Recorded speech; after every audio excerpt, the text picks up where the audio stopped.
So this seminar is going to be based upon the analogy that we are offering you here, that who you really are and all that you really want is inside this vortex with this powerful law of attraction responding to it.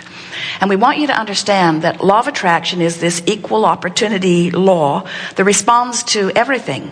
It's the same law that causes your radio frequencies to match up with the transmitters and receivers. In other words, it is a vibrational manager. And so you can be the source energy being that you are and also be focused apart from that. In other words, you are truly two vibrational vantage points. There are two relationship vantage points of vibration going on within you. There is that which you really are and have been and are becoming, and it is a huge focusing of energy and a huge attraction point. And then there's the you here in this physical body. And blending or aligning or centering is all about merging those vibrational frequencies. It's all about coming into alignment with who you are. We've called it many things. We've called it closing the gap. We've called it going with the flow, because this attraction really is causing a current or a river that when you let loose of what you're worried about, the stream will take you. And now we are more pointedly pointing out to you that this is a vortex of attraction that is the culmination of all that you have created, both before your birth and since you got here. And it is the only worth mentioning game in town.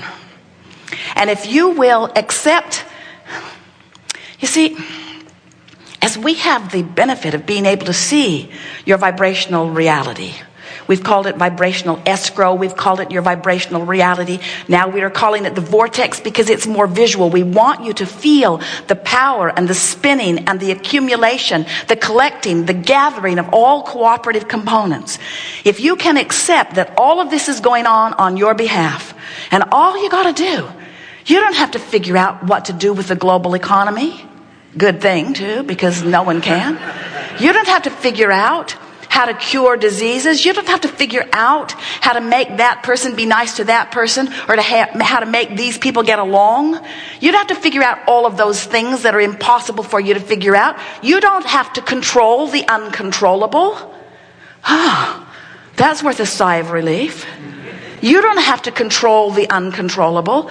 All you got to do is control your own vibrational offering. All you got to do is care about how you feel. All you got to do is find a way, when a thought that pricks you occurs to you, that you find a way to make it less prickly as quickly as you can. That you reach for feelings of relief. That you focus yourself more into alignment with what's over here. Thought by thought, thought by thought, thought by thought. Until before you know it, if you're really in despair, you're quite far, vibrationally speaking, from this vortex. And the thing that's most interesting is the more struggle you're living, the more you're asking. And the more you're asking, the more power this vortex has. So the more you don't let yourself go, the more powerful it spins. It's such an interesting thing that when you ask and don't go, the feeling of the power of the thing is more intense. When you ask and let yourself go, and you ask and let yourself go, when you stay up to speed with what you're asking for, you don't feel this friction or contrast. And that friction or contrast is what is responsible for every negative emotion you ever feel. It's also what's responsible for every illness that you or anyone has ever lived. In other words, that tension is what goes wrong. And that allowing or alignment is what goes most right. So you say, well, why would we come into an environment of contrast if it's going to set us up for this tug of war? And we say, because it sets you up for the expansion too. The contrast is what puts the eternalness in eternity. The contrast is what causes the expansion. It's not the contrast that's the problem, and it certainly is not the expansion that is your problem. It's the contrast which causes expansion, which you then don't take, that is the problem. And it's only a problem to you. And it's only a problem to you in the moment of your resistance. And in the moment of your resistance, when you're feeling your negative emotion or your positive emotion, that's where all of your power is. All of your power to focus in a different way that allows you to go with the flow, that allows you to let the vortex pull you in where the rendezvous are, where the fun is, where the leading edge is, where the things popping into your experience are. So if the contrast of your life has you currently focused in a place of despair or a feeling of disempowerment or even fear, as you're over there, you're a far cry from this vortex where everything that you want is. But if you could do a focus wheel or something to release your concern a little bit and even move yourself into a place of feeling some revenge or even anger, that's less resistance than the fear that you were feeling before or the disempowerment or depression you were feeling before. And now you're closer to this swirling vortex. Probably not close enough that its effect is being recognized by you, but you are closer. If you could, by virtue of the direction of your thought, manage to muster some thoughts of hopefulness, a little bit of positive expectation, now you're close enough to the vicinity of this swirling vortex that you have become sort of almost nearly cooperative with what's in there. And now, when you're not beating the drum of what's gone wrong, in an attitude of sort of complacency, this vortex will sweep you in a little bit and give you a whiff of what you've been asking for. Now, if you got close enough to hope and the vortex took you in, and you were disciplined now to just look around at the positive aspects of things that are occurring to you, then you could receive the benefit of full knowing, and all of these things you've been asking for would have to manifest quickly into your experience. But if you're like most people, hope was sort of a tentative vibration. You're sort of hopeful, pessimistic, optimistic, pessimistic, worried more about some things, more hopeful about others. And so, if you're like most people, you were in the vortex and then you came to your senses and you started thinking thoughts that you usually think, and guess what? The vortex spits you out. Because you must be a vibrational match in order to remain in there. So here's the thing that we really want this gathering to be about. Just figure out how to get in. It's going to spit you out over and over and over again, especially in the beginning. But it doesn't matter how often you get spit out of it as long as you know how to get back in, yes? And here's the thing that we really want you to hear. None of you ever intended to get in there and just stay in there. That's what happens when you are source energy. In other words, we never leave the vortex. We never leave the vortex. But you came forth as physical pioneers, as leading edge creators, understanding that in order to put things in the vortex, there must be contrast that causes you to ask. Does that make sense to you? If you are not asking, if there is not a step one, which is what asking is, the contrast causes you to ask. And when you ask, you launch this rocket, and source then becomes the vibrational equivalent of what you've asked for. That's step two. That's the answering of what's being asked. Step three is you got to get in the vortex. But we never, ever, ever want to imply that your work now is to get into the vortex and stay there, because we want you, of course, to be in the vortex, receiving and reaping the benefits of the things that you've been asking for. But as long as you are in this physical body, you will always want to explore contrast. You will always want to be asking. You will always want to be putting more things, more clarity, more refining, more evolution into this vortex of creating. Now, of course, the analogy that we are offering is something that you have to get your thoughts around. And of course, you can't see a physical vortex swirling. But we want you to know that just because you can't translate it through your vision does not mean that it is not there. And this depiction that we've offered you is as close to the description of creation that has ever been offered. In other words, this is a vibrational universe, and you are vibrational beings, and everything that you see around you that you call this magnificent physical reality, every bit of it was in a vibrational vortex first, swirling and collecting and combining before it became the manifestation that you now translate through your physical senses. So this is not a fairy tale that we are offering in order to soothe you when you are not getting what you want.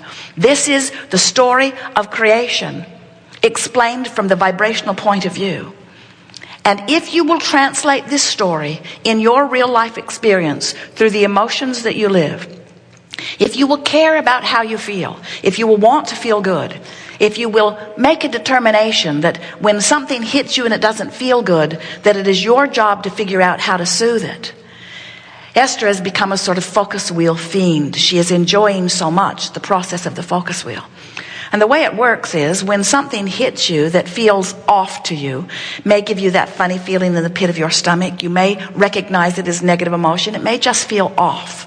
But when you feel something is off, write it down up in the corner of a sheet of paper. I am uncomfortable with this. And then on this large piece of paper, draw a big circle with a small circle in the center of it. So it sort of looks like a big round clock. And in the center of the circle, write the way you want this to turn out, the way you really want to feel. In other words, if you feel uncomfortable about a relationship with someone, write what's bothering you, and then write in the center of it the way you want to feel. And then draw 12 smaller circles around the perimeter of this circle, and try to find a statement that feels in some way like what you've written in the center of this. In other words, this focus wheel is the way you're going to focus yourself into alignment with this. And of course, you're doing it from a place of not being in alignment with it. That's the reason you're doing the focus wheel. So as you find a statement that fits, the analogy that we've offered over the years is, imagine one of those playground merry-go-rounds. And the kids are already on it and it's going really fast, and you want on, but you can't get on because it's going too fast. And when you try, it just knocks you off in the bushes. But if they'll slow it down enough and let you on, now you can get up to speed with them and have a really good ride. So this focus wheel process that we're giving you is the process by which you're going to get into the vortex. In other words, it's the same sort of thing. It's already swirling and you've got to get going in the direction of it. And so you choose some thought that lets you get on. As we're moving forward here today, we'll talk with you about focus wheels, specifically about things that are out of alignment with you. And we'll show you again and again how to get on the wheel, so to speak. And once on, how to improve or increase the speed of your vibration, which is the same thing as saying release the resistance that is slowing it down. By the time we've come to the end of this day, it is our desire that you will not only understand the swirling components of your vibrational reality, of this vortex of attraction where all cooperative components are assembled, but that you will also understand the relationship between the focus wheel process and it getting you into the vortex. We want you to leave here determined to do something about your vibrational offering day by day. For this reason, everything that you want is already lined up for you. It's vibrationally alive and active and real. And all things necessary, the rendezvous, the components, the others with whom you will create, all cooperative components for the completion of every single thing you have asked for to this point in your life is already ready to pop for you. And the only thing that is keeping you from the realization of it in physical terms is your chronic habit of thought. Just a little shifting of your vibration, thought by thought by thought, will put you more often in the vicinity of it, and you'll be in the vortex where others will witness transformations in your life that they will not be able to understand. And you won't be able to explain it to them either, because when you're in the vortex, you cannot have a meaningful conversation with someone who's not in the vortex. Very often, you are a room full of teachers. You get in the vortex, and then you see someone who needs you, and you want to have a conversation, and they don't know how to come in, so you go out. And when you go out, you have no power. Just bang around with them, and then you come to resent them. Felt pretty good before I hooked up with you. And we want you to understand that through the power of your example and through the power of your own vortex, that you are the creator that you've come forth to be.